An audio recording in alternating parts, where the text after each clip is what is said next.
আমি তোমার পাশে দাঁড়াবো, তোমাকে কেউ যদি মারে আমি তাকে দুনিয়ার বুক থেকে বিদায় করে দেব। ওরে ভাতিজা, একবার তুমি নামটা বলো, তোমাকে কে মেরেছে? আল্লাহ রসুল বাপজি সেজদা থেকে মাথা তুললেন। নবী বললেন, চাচা যদি আমার দোষী ব্যক্তিকে যদি আপনি মারেন, বলে হ্যাঁ, তাহলে কি লাভ হবে? বলে ভাতিজাও, তোমাকে যে মেরেছে তাকে আমি মারতে পারলে আমি তীর দিয়ে তার বুকের ভিতরে ভরে দিয়ে পৃষ্ঠ মোবারক দিয়ে তীরখানা বের করে দেব। ওগো আমার ভাতিজা, এতে তুমি আনন্দ করবাও, আতে তুমি আনন্দ পাবা, তুমি আনন্দ পেলে আমিও খুশি হয়ে যাব। আল্লাহর নবীজি ডাক দিয়ে বলেন, চাচা ওই লোকটাকে মারার চেয়ে একটা কাজ করলে আমি বেশি খুশি হব। বিশ্ব নবীজের চাচা ডাক দিয়ে বলেছিল, গো ভাতে যাও, তুমি যা করতে বলবা তা আমি করব তোমার খুশির জন্য। বিশ্ব নবী বলেন, চাচা এতদিন কলমা আপনি পড়েন নাই।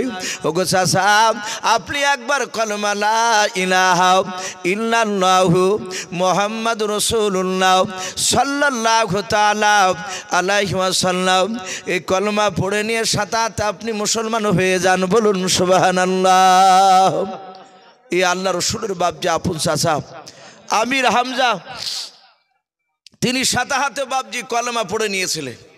কলমা নিয়ে পড়ার পরে রসুলকে বাপজি এত ভালোবাসতেন, আমার বিশ্ব নবীর কাছে বাপজি বাচ্চা ছেলের মতো দাঁড়িয়ে থাকতেন। বলুন আলহামদুলিল্লাহ। অথচ নবীজির চাচা আমির হামজা অনেক বড় নবীর, সব চাচারাই রসুলুল্লাহর বাপজি বড় ছিল। কারণ বিশ্ব নবীর আব্বারা টোটাল 10টা ভাই। দুনিয়া সিরিয়াল অনুযায়ী বাপজি লাস্টেকার ছেলে আবদুল্লাহর ছেলে হচ্ছে বাপজি মুহাম্মদ সাল্লাল্লাহু।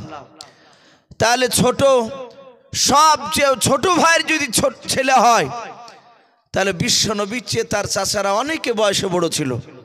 সম্মানিত ভাইরা আমার, বাবা জীবনেরা, সেই নবীর আপন চাচা আমির হামজা উনি ঈমান এনেছিলেন।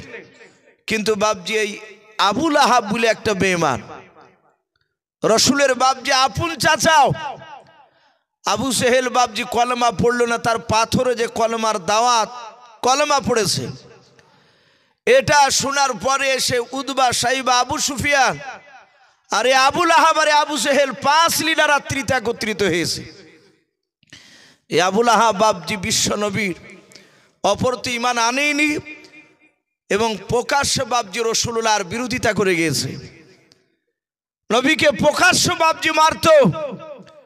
কেতাবে লিখেছে আল্লাহ রসুল সাল্লাল্লাহু তাআলা আলাইহি ওয়াসাল্লাম শুরু জামানায় বাপজি কলমার দাওয়াত দিছিলেন। সবাইকে নবীজি একসঙ্গে বাপজি পেয়েছিলেন না, মাঝে মাঝে বাপজি 2 জন 3 জন 4 জন করে পাতেন, আর তাদেরকে ইমানি দাওয়াত দিতে। আল্লাহ রসুল বাপজি দেখলেন মক্কার মানুষ বিপদে পড়লি তারা একটা পাহাড়ে গিয়ে বাপজি চিৎকার করে ডাক দিত। কোন মুফাসসিররা ওই পাহাড়টার বাপজি নাম লিখেছে মুফাসসিরিনে কেরাম কুবা পাহাড়। আমরা দেখতে পাই এই যে আপনাদের মসজিদ রয়েছে, এরকম মুসলিম যেখানে আছে সেখানে বাপজি মসজিদ একটা না একটা আছে। তো মসজিদে 5 ওয়াক্ত বাপজি আজান হয়। এই 5 ওয়াক্ত নামাজ টাইম আজান বাদ দিয়ে ওয়ান টাইমে যদি বাপজি মাইকে মসজিদে যদি আওয়াজ বাজে, কোনো লোক যদি বাপজি মাইকটা চালু করে যদি বলে আসসালামু আলাইকুম, একটি বিশেষ ঘোষণা, এই বিশেষ ঘোষণা বাপজি আওয়াজ হলি দেখবেন আমরা কথা বললে বাপজি কথা বলা বন্ধ করে দিই। চায়ের দোকানে বসে আছে, বলে ভাই এই টিভিটা একটু বন্ধ কর দিন রে ভাই, নাহলে সবাই মিলে একটু আওয়াজ বন্ধ কর। বলে কেন? বলে মসজিদে আওয়াজ হচ্ছে, মনে হচ্ছে কেউ মারা গিয়েছে। এই বিশেষ ঘোষণা শুনলি কান লেগে দিয়ে শুনি আমরা। আর বেশিরভাগ বাপজি মওতের ঘোষণাটাই বেশি করা হয়। তো ওই মক্কার লোকেরা তারা বিপদে পড়লি তারা ওই কুবা পাহাড়ে গিয়ে বাপজি চিৎকার করে তারা ডাকতো। তখন তার মাইক ট্যাগ ছিল না, কিন্তু মাইক না থাকলেও বাপজি তাদের গলার আওয়াজ খুব অনেক ছিল। তারা মুখে সেই সময় ডাকলে, আজ থেকে বাপজি 30 বছর আগে যারা বৃদ্ধ মানুষ তারা গল্প করে অনেক সময় যে অমুক ব্যক্তি আমাদের এখানে নাই, মারা গিয়েছে, সে মুখে আজান দিত, তো 1 কিলোমিটার দূর থেকে শুনতে পাওয়া যেত তার গলার আওয়াজ। কিন্তু বাপজি এখন যদি মাইক না থাকে, কারেন্ট বন্ধ হয়ে গেলে ও মসজিদের পাঁচিরের বাইরে বাপজি আওয়াজ আমাদের যায় না। গলার আওয়াজ আগেকার মানুষের মতো তো শরীরে সে শক্তি নেই আমাদের। তো ওই মক্কার লোকেরা বাপজি যাদের গলাটা শক্তিশালী তাকে ডেকে নিয়ে বলতো যে অমুকের নাম ধরে ডাকো, অমুক ব্যক্তি বিপদে পড়েছে। মক্কার সমস্ত লোককে ডাকতো, গো বাপজি ভাইয়েরা, মা বোনেরাও, তোমরা সবাই দৌড়ে এসো। আর কয়েক মিনিটের মধ্যে বাপজি ওই কুবা পাহাড়ের সামনে এসে বাপজি ফাঁকা জায়গা, মরুভূমি, উঁচু পাহাড়ের সামনে বাপজি তারা বসে যেত। যেই লোকটা চিৎকার করেছে মোড়লরা বলতো কি বিষয় আলোচনা করবে একটু বলো। সে সময় যে লোকটা বিপদে পড়তো সে বলতো আমি অমুক বিপদে পড়েছি। তখন সেই বিপদ থেকে বাপজি কি করে লোকটা উদ্ধার হবে তা নিয়ে সে মক্কার লোকেরা বাপজি তারা সেই সময় চিন্তা ফিকির করত। আল্লাহ রসুল বাপজি চিন্তা করলেন আমি তো একসঙ্গে এত লোককে পাইনি, যত লোক ওই কুবা পাহাড়ে গিয়ে একত্রিত হয়, আমিও গিয়ে ওই কুবা পাহাড়ে গিয়ে চিৎকার করে ডাক দেব। আমার মনে হয় আমার ডাকে সব লোক আসবে। আমাকে সবাই এখনো তো আলামিন বলে মানি না, এই কথা তো বলে না।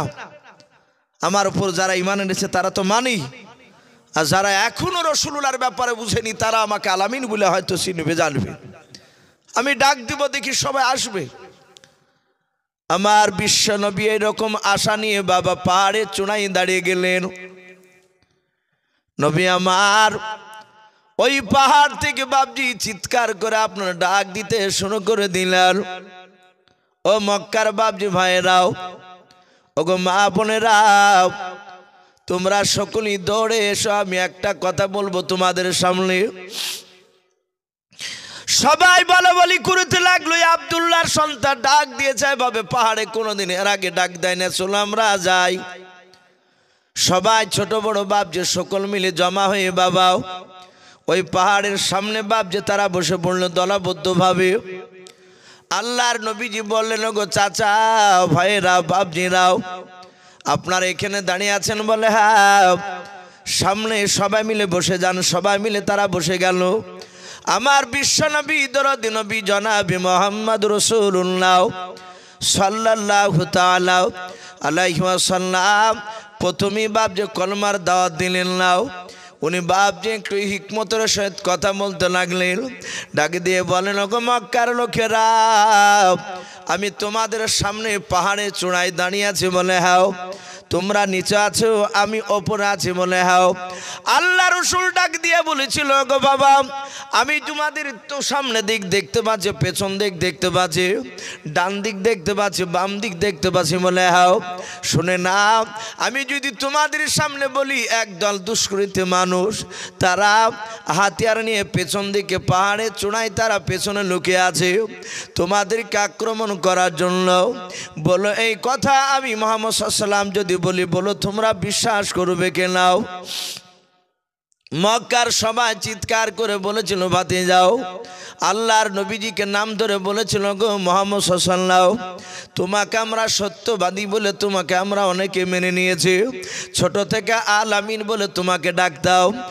এই ভাতিজা, যদি তুমি ওই কথা বলে আমরা মেনে নিলাম, বিশ্ব নবী ডাক দিয়ে বলেন, ওগো আমার বন্ধুরাও, তাহলে শুনে নাও, মৃত্যুর উপর জাহান্নামে যাওয়া লাগবে। যদি সঠিক কাজ যদি দুনিয়ার বুক থেকে না করে যাও, আমি তোমাদের আখির জামানার পয়গম্বর আল্লাহ আমাকে রহমতের নবী করে পাঠিয়েছে। বন্ধুরা, তোমরা সকলেই পড়ে নাও কালেমা লা ইলাহা ইল্লাল্লাহ, লা ইলাহা ইলাহা ইল্লাল্লাহু মুহাম্মাদুর রাসূলুল্লাহ সাল্লাল্লাহু তাআলা আলাইহি ওয়াসাল্লাম। নবীজির বাপ যে কথাটা শুনে বাপ যে তারা সাথে হাতে সবাই কলমা পড়তে লাগলো। বেঈমান এই আবুল আহাব রাসূলুল্লাহর আপন চাচা ওখানেও ছিল। নবীজির বাপজি চাচা আবুল আহাবের স্ত্রীর নাম হাদিসে এসেছে উম্মে জামিলা। এই শয়তান মেয়েটাও সেখানে ছিল। সব লোকেরা বাপজি রাসূলুল্লাহর কলমার সাথে হাতে কলমা পড়ছে। আর আমরা জানি বাপ, নামাজ না পড়লো যারা মুসলমান, আমরা দেখেছি বাপজি কলমা পড়লে ভিতরে একটা শান্তি শান্তি মনে হয়, হয় না? ঠান্ডা লাগে। অনেকে বলে যে ভাই এত চেষ্টা করে না, এই মাথা থেকে টেনশন যায় না। অনেক সময় দেখেছি রাত্রিবেলায় একা একা কিংবা দিনের বেলায় যে কোনো নির্জন জায়গায় গিয়ে আল্লাহ আল্লাহ কলমা আস্তে আস্তে কলমা পড়ি, তখন ভিতরে একটু শান্তি মনে হয়।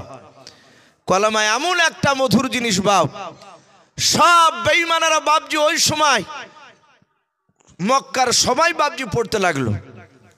আর সাথে হাতে আবু জেহেল ডাক দিয়ে বলল, না আবু লাহাব রসুলের চাচা আপন, বলে এই মক্কার লোকেরা, এই মুহাম্মদ সাল্লাল্লাহু আলাইহি ওয়াসাল্লাম আমার ভাতিজা, এ পাগলকে তোমরা চিনো না আমার চেয়ে, এ আমার বাড়ির মানুষ। আর বাড়ির মানুষের বাপজি বাড়ির বিরুদ্ধে যদি কথা বলে বাহিরকার লোক সত্যি অবাক হয়ে যাবে।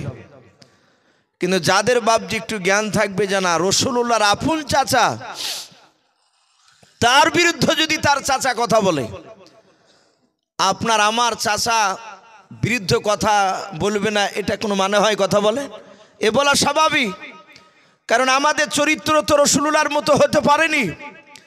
আর রাসূলুল্লাহ পৃথিবীর মধ্যে অত সুন্দর চরিত্র অধিকারী, সেই নবীর আপন চাচা নবীকে বাপজি আপনার নবীকে সামনে দাঁড়িয়ে রাসূলুল্লাহর বিরুদ্ধে কথা বলছে। আমার বাড়ি বাপজি ঘাসিপুর, আপনারা অনেকেই চিনেন। আমাকে কিছুদিন আগে একটা লোক বলছিলেন যে হুজুর আপনাদের পাশের মসজিদে নয়, আপনার বাড়ির পাশে গিয়ে একটু দূরে গিয়ে জিজ্ঞাসা করছে একটা লোককে, যেখানে ইউসুফ সাহেবের বাড়ি কোনখান। ভদ্রলোকের বাড়ি আপনার ওই জলঙ্গি এলাকায়। একটা মেয়ে দেখতে এসেছে এলাকায়, এসে আমাদের গ্রামের ওদিক দিয়েও আপনার ওই হরিয়ার পাড়া দিয়ে চলে যাবে। তো সেই লোকটা বলেছে এখানে ইউসুফ মৌলবি বলে কেউ নাই, অথচ সকাল হলেই সে আমাকে দেখতে পায়। আমি বললাম যে কিছু মনে করেন না, ওরা একটু আমার বিরোধী লোক। কারণ এখন বর্তমান বাপজি দেখতে পাচ্ছেন কয়েকটা দল, তার মধ্যে এই হানাফি মধ্যে বাপজি দুটো দল হয়ে গেছে, একটা দেওবন্দি বলছি আমরা, আর একটা বাপজি বেরেলি যেটা বলা হয়েছে। ওই ইয়া নবী সালাম আলাইকা বাপজি আমি করি না, এই জন্য বাপজি আমার বাড়ি আছি না আসে। এ যদি ওটা যদি করতাম তাহলে আমার বাড়ির দরজার কাছে শেষে বাপজি দাঁড় করে দিত তাকে। তা আমি বললাম যে ভাই দেখেন, আমার বিশ্ব নবীজির বিরোধিতা করেছে প্রতিবেশী নবীর আপন চাচা, আমি যদি হকের ওপর থাকি অসুবিধা নেই। আর এটা আল্লাহ রসুলের কথা, নবীকে মক্কা থেকে বাপজি মদিনা যেতে হয়েছিল।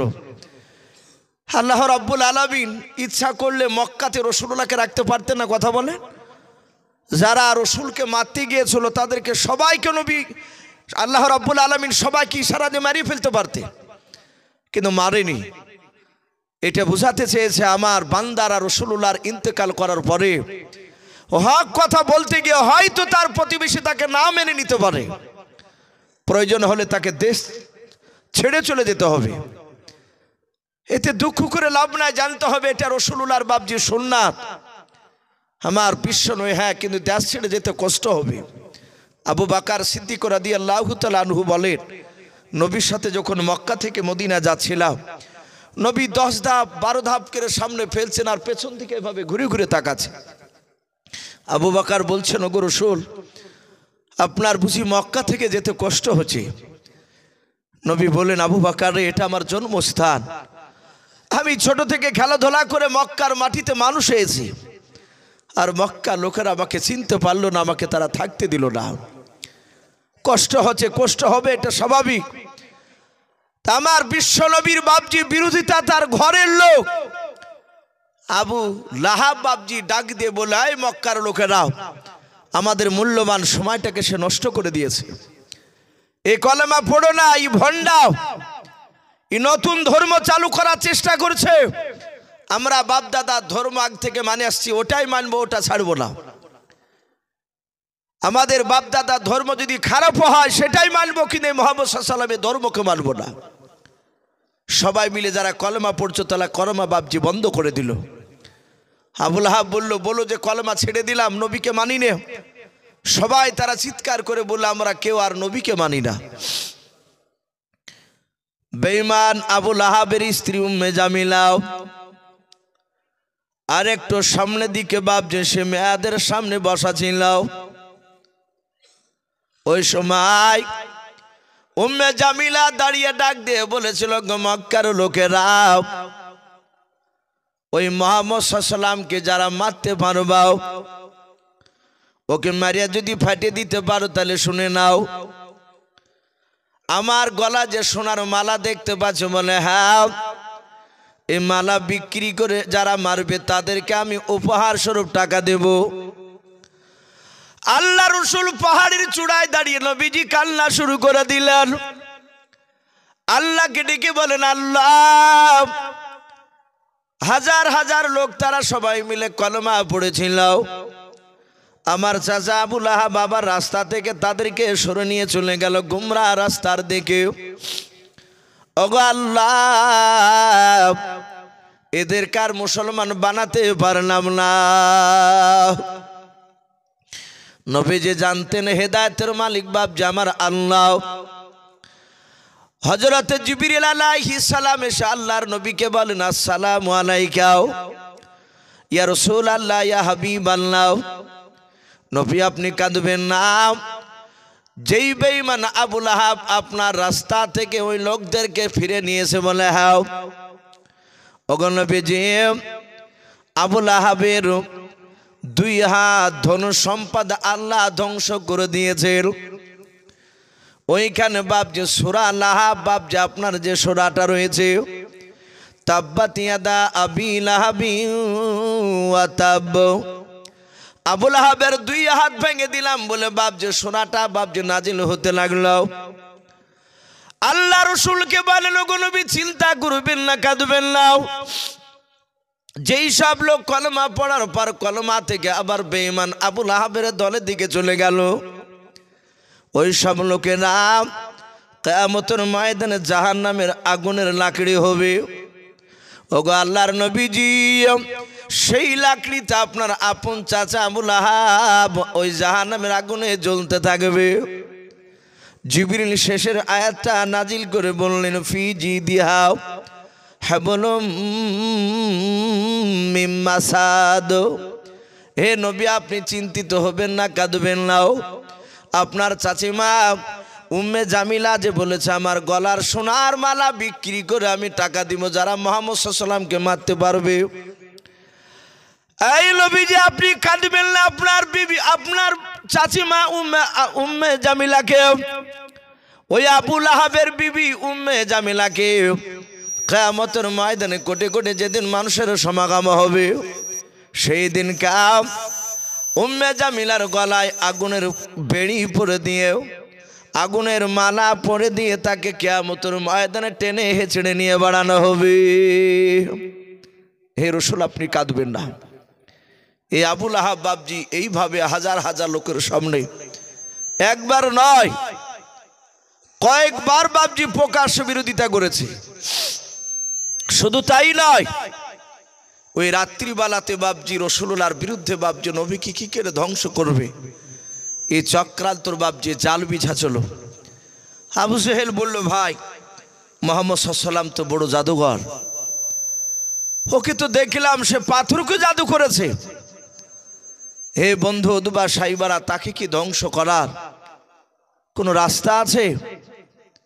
সাথে হাতে বলল উতবা সাইবা, হে আবু জেহেল নেতা, একটা কাজ করলে কেমন হয়? বলে কি কাজ? বলে আমাদের সামনে যে রাস্তা আছে, বলে হ্যাঁ, এই রাস্তাতে আমরা গোপনে, ওরা যেন জানতে না পারে, আমরা যদি ওই রাস্তায় যদি একটু গর্ত কেটে রাখি, অপরে ডাল পাতা বিছি দিয়ে হালকা মাটি ছড়ে দিব, মুহাম্মদ সাল্লাল্লাহু আলাইহি ওয়াসাল্লাম রাত্রিবেলায় ভোরবেলায় নামাজ পড়তে যাবে আর ওখানে পা দিয়ে শেষ হয়ে যাবে। এটা করলে কেমন হয়? সাথে হাতে বাপ যে ওখানে প্রতিবাদ করেছিল বেঈমান আবু জেহেল, ডাক দিয়ে বলেছিল, এই উতবা সাইবা, আমি দেখেছি নবীকে মারা অত সহজ নয়। মুখে যত বলা সহজ, বাস্তবে পরিণত করা অত সহজ নয়। নবীকে মারতে পারবা না, উতবা সাইবা ডাক দিয়ে বলল, ভাই মুহাম্মদ সাল্লাল্লাহু আলাইহি ওয়াসাল্লামকে এমন কি জিনিস দেখেছো যে তাকে মারতে পারা সম্ভব নয়, ওকে মারা যাবে না ডাইরেক্ট? এই আবু জেহেল ওই সময় উতবা সাইবার সামনে, আবু লাহাবের সামনে, আবু সুফিয়ানের সামনে ওই রাত্রিবেলায় বাপজি আবু জেহেল বলেছিল, কারণ বিশ্ব নবীর বাড়ি আর আবু জেহেলের বাড়ি একেবারে কাছাকাছি। জানি না এখানে হাজী সাহেব আছেন কিনা। হাজী সাহেব না হলেও বাপজি অনেক যুবক ছেলেরা এখন সৌদি টৌদি কাজে যাচ্ছে, তারা গিয়ে বাপজি দেখছে রসুলুল্লাহর বাপজি সে হজে না গেল, সে নবীর দেশে তো গিয়েছে। সেখানে বাপজি অনেক মানুষ আবার এসে ফতোয়া দিচ্ছে, একটা ছেলে যদি কাজ করতে যদি যায়, কাজ করতে গিয়ে বাপজি সে হয়তো হজ করেছে, সেখানকার যে হজের নিয়ম সেগুলো পালন করেছে, করার পরে সে হয়তো দাড়ি মাড়ি রেখিয়ে দিয়েছে, পাঞ্জাবি পরে এসে বাপজি সে বাড়িতে বেশ সুন্নতি কায়দায় যাকে বলে একেবারে ভালো মানুষের মতন সে চলাফেরা করছে। তো যারা আবার টাকা খরচ করে বাপজি জমি বেচে গাছ বেচে হজ করে এসেছে, তারা আবার ফতোয়া দিচ্ছে ওদেরকে হাজি বলা যাবে নাকি। বলে কেন? বলে ওরা তো ব্যবসা, ওরা ইনকাম করতে গেছিল, জমি বেচতে হবে, জমি নিজের জমি গাছগুছালি বেচে কার হজে যেতে হবে। অনেক লোক আছে বাপজি অবৈধ টাকা ইনকাম করিয়ে জমি কিনেছে, আকাম কুকাম সব করেছে উজওয়ান কালে করিয়ে প্রচুর টাকা করে বাপজি এখন এই হজে যাচ্ছে, ওই জমি 5 কাঠা বেচি দিয়ে বুঝে যে হালাল টাকা দিয়ে হজ করিয়ে দিয়ে। আল্লাহ কি পাগলা বলে? এই যে টাকা যা প্রথম থেকে ইনকাম করছেন এটাই তো বাপজি অবৈধ টাকা। আমরা আলেম, আমরাও যে বাপজি সব হালাল টাকা ইনকাম করছে তাও না, আমাদেরও তো যদি বাপজি টাকা হালাল না থাকে তো আমাদেরকেও বাপজি কিয়ামতের ময়দান আলেম বলে বাপজি গণ্য করবেন না, ছাড়বে না, কাউকে ছাড়বে না। আল্লাহ বলছেন ফামা ইয়ামাল মিসকালা যাররাতিন খায়রান ইয়ারা ওয়া মা ইয়ামাল মিসকালা যাররাতিন শাররান ইয়ারা। কিয়ামতের ময়দান খুব বাপজি কঠিন জায়গা হবে। যারা সৎ ব্যক্তি হবে, সে গরিব হোক না কেন, সে মাঠে কাজ করা লোক হোক না কেন, সেই লোকগুলো বাপজি সৎ লোকই বাপজি পার হতে পারবে, সেদিন জান্নাত দিতে পারবে। তা আমি বলছিলাম যারা গিয়েছেন তারা দেখেছেন বিশ্ব নবীজির বাপজি আপনার বাড়ি থেকে আবু জেহেলের বাড়িটা কতটা দূর আমরা হাদিসে পড়েছি, এবং অনেক বাপজি সৌদিতে যারা যাতায়াত করে তাদের সঙ্গে আলোচনা করেছি, তারা বলে যে খুব বেশি দূর নয়। এই যেমন আপনাদের এখান থেকে মসজিদ, এই মসজিদ থেকে বাপজি আর একটু বেঁকে গিয়ে এরকম আবু জেহেলের বাড়ি, আমার বিশ্ব নবী অতটা দূর নয়। তাহলে দেখেছেন, হ্যাঁ পেশাবখানা তো করেছে, মাশাআল্লাহ। তো কথা হচ্ছে দেখেন অনেক সাধারণ ছিল বাপজি, তারা রসুলুল্লাহর দুশমনের বাড়ি দেখে এসেছে। আমরা পড়েছি কাছাকাছি বেঈমান আবু জেহেল বাপজি ডাক দিয়ে বললে, এই আমি দেখেছি তাকে ডাইরেক্ট মারতে পারা যাবে না। বলে কি করে দেখেছো? আমরা জানি সূরা মাউন বলে একটা সূরা আছে, আর আইতাল্লাযী ইউকাযযিবু বিদ্দীন ফাযালিকাল্লাযী ইয়াদউল ইয়াতীম। এই আলাম তারা থেকে বাপজি এই নাস পর্যন্ত এর মধ্যে 10টা সূরা, তার মধ্যে এই সূরাটা ভরা আছে। তো এই ফাযালিকাল্লাযী ইয়াদউল ইয়াতীম, এতিমের কথা আলোচনা করতে গিয়ে বাপজি একটা ঘটনা তুলে ধরেছে। দুটো বাচ্চা ছেলে, বড় ছেলেটার নাম কেতাবে দেয়নি, বড় ছেলেটার বয়স 10, ছোট ছেলেটার বয়স বাপজি 2 বছর কম, 8 বছর। এরা দুটো ভাই বাপজি ছোট্টবেলায় তাদের মা বাপকে হারিয়ে ফেলেছে। এরকম মানুষ নাই পৃথিবীতে যে বাপও নাই মাও নাই ছোট থেকে। তো ওই বাচ্চা দুটোর আব্বা মা দুটোই নাই, ছেলে দুটোকে বাপজি সাহারা করা কেউ নেই। কয়েকদিন হয়তো তার চাচা মাচাচা একটু দেখেছে, তারপরে বাপজি আর দেখাশোনার দায়িত্ব কেউ নেয় না। ছেলে দুটোর বাপজি যা টাকা পয়সা ছিল, সোনা চাঁদি যা ঘরে ছিল, সবগুলোকে বের করে নিয়ে একটা কাপড়ে বাপজি বেঁধে একটা বেশ পুটলার আকারে করে নিয়েছে।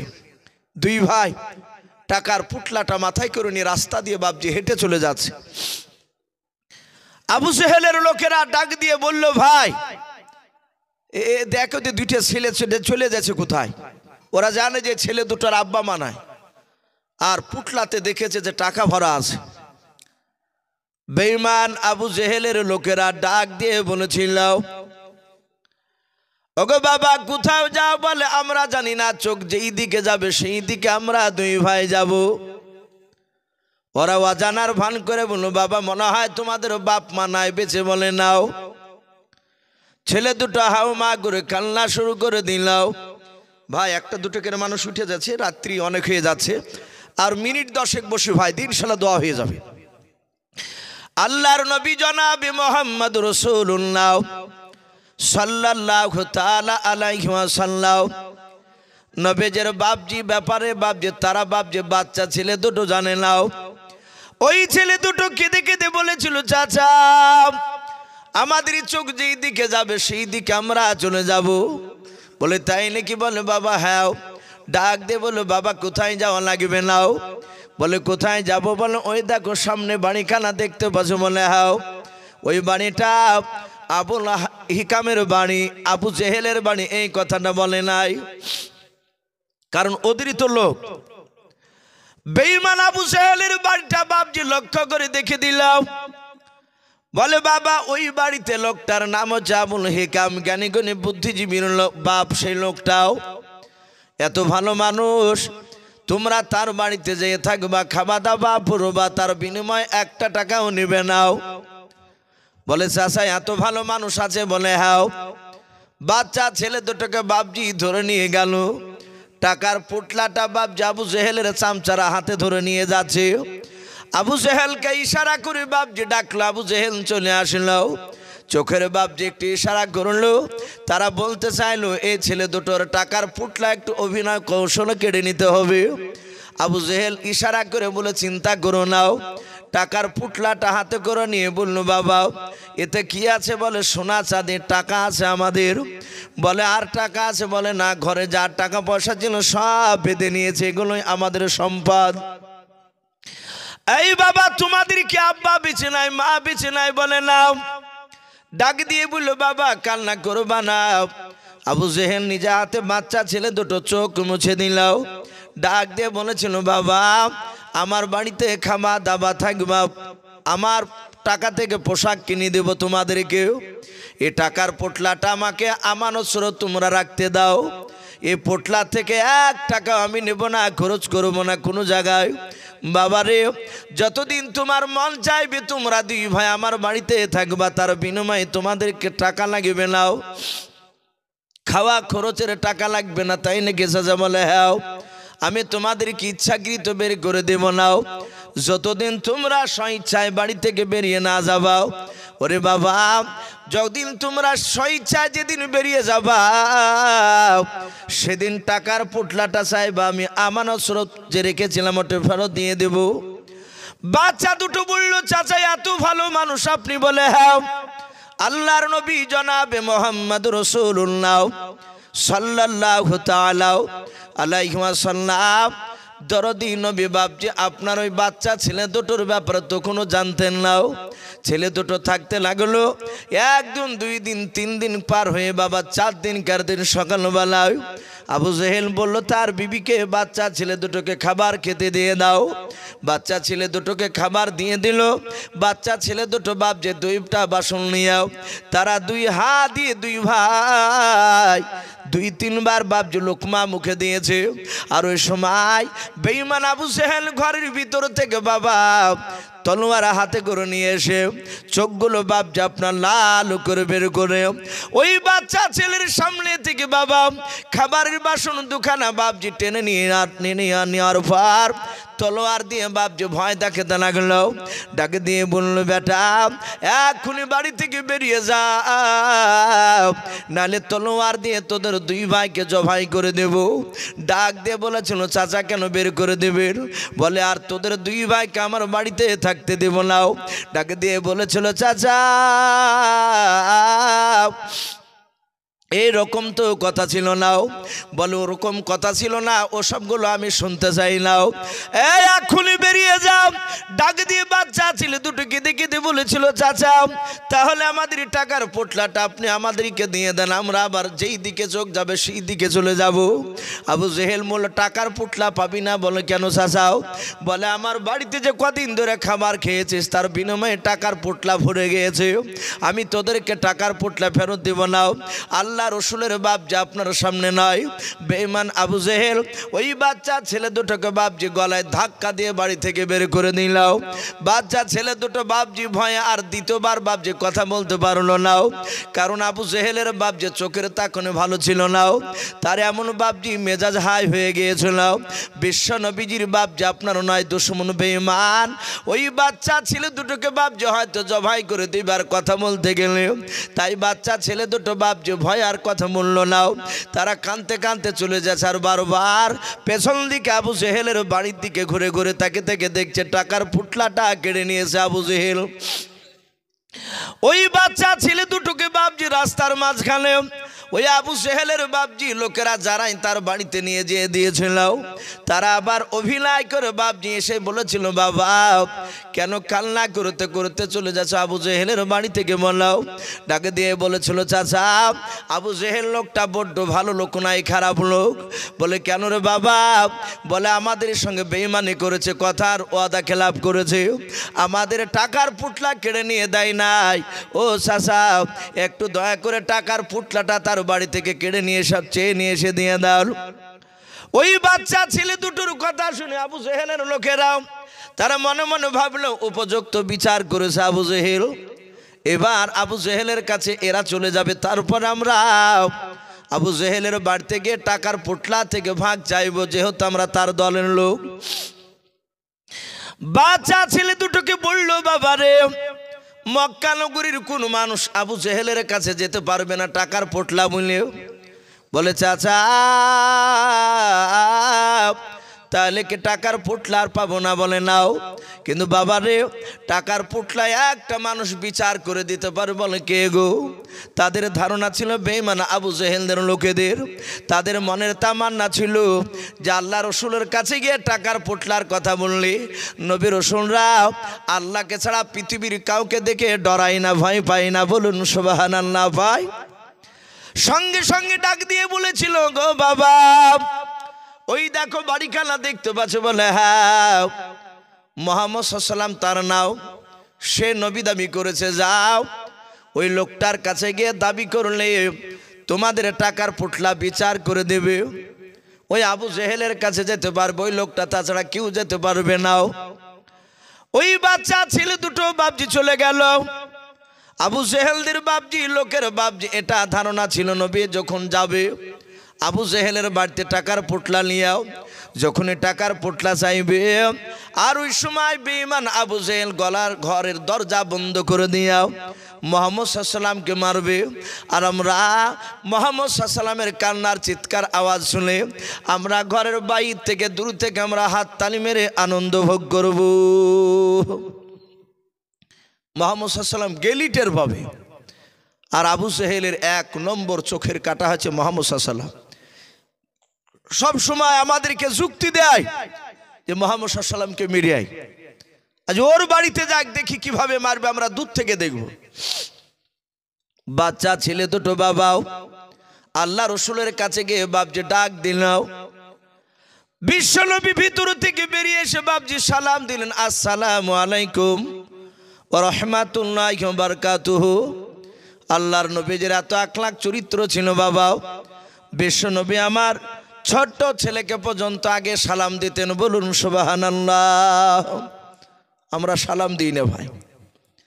অনেক আলেমকে দেখেছি তাকাতাকি করে যে আমি আগে দিলে মনে হয় সম্মান কমে যাবে, ওই দেখিনে ও ভাবে যে আমি অমুক টাকা পয়সালা মালিক, ওই দেখিয়ে দিছে কিনা। দেখা যায় দুজনায় বাপজি তাকাতাই করতে কেউ কাউকে দেয় না, এরকম অনেক জায়গায় ঘটে। আমরা বিশ্ব নবীর উম্মাত, আমরা যদি বুঝতে পারি যে এটা মুসলমান, ফারাজি হানাফিয়া সব দেখবো না বাপ, সে নাভির ওপরে হাত বাঁধুক আর নিচে বাঁধুক, ও কলেমা পড়া তো ভাই মুসলমান।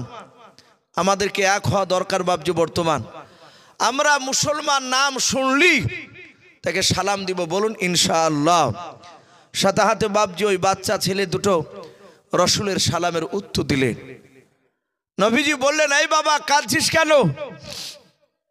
ডাক দিয়ে বলল, নবী আপনাকে আমরা চিনতাম না, কিছু লোক আপনার বাড়ি দেখে দিয়েছে, আমাদের টাকার পুটলা ওই বাড়ি খান আবু জেহেল নাও। সে টাকার পুটলা আমাদের কেড়ে নিয়ে দেয়নি। আমার বিশ্বনবী জনাবে মোহাম্মদ রাসূলুল্লাহ সাল্লাল্লাহু তাআলা আলাইহি ওয়াসাল্লাম নবী বলেন, বাবা আবু জেহেলের বাড়ি থেকে দাবি করতে পারবা? বলে, হ্যাঁ অবশ্যই দাবি করতে পারবো আমি। আল্লাহ রসুল দুই ভাইয়ের হাত দুখানা ধরে বাবা টানতে টানতে টানতে টানতে টানতে টানতে বাবা আবু জেহেলের বাড়ির দরজার দিকে নিয়ে চলে যাচ্ছে নবী আমার।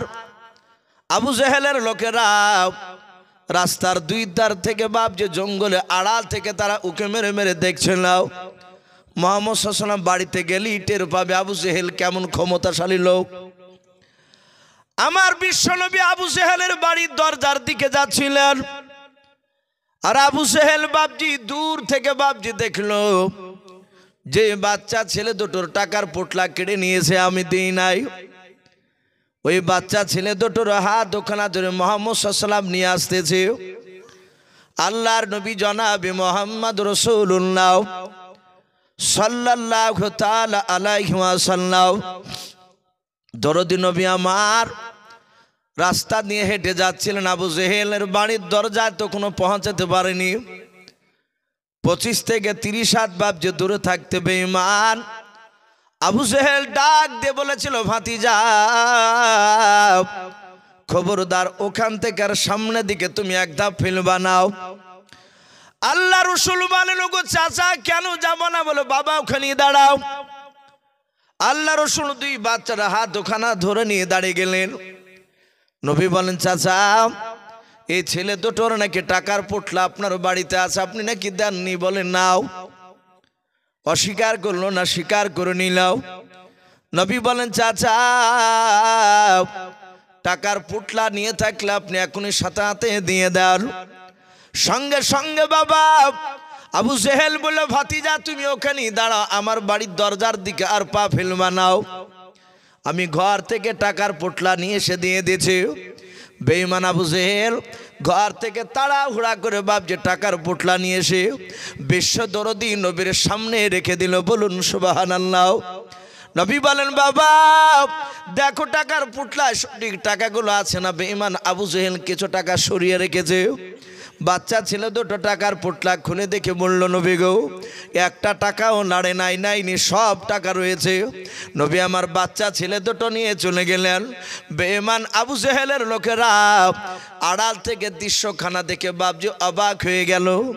ভেবে চলো মুহাম্মদ সাল্লাল্লাহু আলাইহি ওয়াসাল্লামকে মারবে, মারার বদলে বাবা টাকার পোটলা সুসম্মানে বাপজি নবীজিকে ফেরত দিয়ে দিলাম। ডাক দিয়ে বলেছিল, ভাতিজা আজ বুঝতে পেরেছি তোমার আর ভাতিজার সাথে তোমার ভালো সম্পর্ক রয়েছে, বন্ধুত্ব রয়েছে। তুমি অপর অভিনয় করো, আমাদেরকে মারতে বলো। আবু জেহেল দেখলো আমাকে রারা হয়তো মানবে নাও, তাই বেঈমান আবু জেহেল বাপ যে একটু হিকমত খাটিয়ে কৌশল করে বললাম, ওরে আমার বন্ধুরা, আমি মুহাম্মদ সাল্লাল্লাহু আলাইহি ওয়াসাল্লামের বন্ধু নয়, তার আমি দুশমন, আমি তার কথা মানি নাই, তাকে অনেক অত্যাচার করি তোমরা জানো। ডাক দিয়ে বললে, আপনি একবার অস্বীকার করলেন না টাকার পুটলার কথা। আবু জেহেল বলেছিল, ভাই শুনে নাও, তোমরা যদি আমার জায়গায় থাকতে তাহলে শুনে নাও তোমরা অস্বীকার করতে পারিতে নাও। ডাক দিয়ে বলল, ও ভাই তুমি এমন কি জিনিস দেখেছো মাল্লাও? ডাক দিয়ে বলল, ভাই মুহাম্মদ সাল্লাল্লাহু আলাইহি ওয়াসাল্লাম বড় জাদুঘর, তোমাদের কি জাদু করে না? আমাকে জাদু করেছিল। আমার দিকে যখন মুহাম্মদ সাল্লাল্লাহু আলাইহি ওয়াসাল্লাম আমার ভাতিজা আসতেছিল, আমি তাকে দেখলাম তার ডান এবং বাম দুই দিক থেকে এক নয় দুই নয় 60 থেকে 70 খানা তলোয়ার মনে হচ্ছিল ছুটে এসে আমার বুকে এসে গেঁথে যাবে। বলুন সুবহানাল্লাহ। বলে, আয় বন্ধুরা, আমি কি একবার স্বীকার করা বান্দা? আর ওই তলোয়ারের ভয়ে আমি স্বীকার করতে বাধ্য হয়েছি, আমি রাজি হয়ে গিয়েছিলাম। আদৌ মুহাম্মদ সাল্লাল্লাহু আলাইহি ওয়াসাল্লাম তোমাদেরকে জাদু করেনি, আমাকে করেছে। বাপজি আমার বিশ্ব রসুলের বাপজি এই দৃশ্যখানা বেঈমান আবু জেহেল দেখেছিল। উতবা সাহিবাকে বলল, মুহাম্মদ সাল্লাল্লাহু আলাইহি ওয়াসাল্লামকে ডাইরেক্ট মারা সম্ভব নয়, রসুলের বাপজি সে বিরোধিতা করে রসুলের কথা মানেনি, তাই নবী বলেছিলেন তোর নাম আজ থেকে আবু জেহেল, তুই মূর্খের বাপ। তো যাই হোক বাপ, বলার উদ্দেশ্য বাপজি আলোচনার প্রতিটা বক্তার বাপজি শেষের বেলায় কথা হচ্ছে বাপজি আসসালাত, নমাজের কথা বলা, যে আল্লাহ ভোলা মানুষ কী করে বাপজি আল্লাহকে চিনতে পারবে, নমাজ না পড়লে কি করে 5 ওয়াক্ত নমাজ আমরা পড়ব। তাই প্রতিটা বাপজি ভাই মা বোনদেরকে বলবো আমরা সকলেই 5 ওয়াক্ত নামাজ পড়ব, বলুন ইনশাআল্লাহ। যাদের বাপ মা বেঁচে আছে বাপজি তারা বাপ মার খিদমত করবো, সেই সন্তান যারা আছে, যাদের বাপ মা মারা গিয়েছে বাপজি আমরা তাদের জন্য নামাজের হালাতে দোয়া করবো ইনশাআল্লাহ। আল্লাহ রাব্বুল আলামিন আমাদের সকলকে কোরআন এবং সুন্নাত মাফিক আমল করার তৌফিক দান করুন, বলুন আল্লাহুম্মা আমিন। বাপজি এর সামনে রোজা আসছে, মানুষ বলা বলি করতে লেগেছে। একটা লোককে বলছে যে চাচা এই তো রোজা চলে আসলো, তখন ও মোটরসাইকেলের পেছনে বলছে যে আরে বাপ এই সেই দিন রোজা যাইতে এটা আবার চলে আসলো, মানে ও রোজা করে না। তাহলে রোজা করে না, অভিনয় করে বাপজি বিকেলবেলা দাঁতুন নিয়ে বাড়ে, অনেক মানুষ আছে, একটা প্রেস্টিজের ব্যাপার। তো বাপজি রোজা আমরা ছাড়বো না ইনশাআল্লাহ। অনেক তাগড়া মানুষ জোয়ান যুবক দেখতে পাওয়া যায়, তারা বাপজি বিড়িতে টান দেয়, চায়ের দোকানে বসে বসে ওপেন চা খায়, বিস্কুট খায়। আর একটা বাচ্চা ছেলে দেখা যায় বাপজি 10-12 বছরের ছেলে, অনেক ছেলে পাড়ায় দেখতে পাওয়া যায়, 2-1 এরকম ছেলে থাকে যে গোটা রোজা বাপজি একটা বাদ দেয় না, সব রোজা করে। তাহলে সেই ছেলেটাও বেঁচে আছে, আর যে বিড়ি খাচ্ছে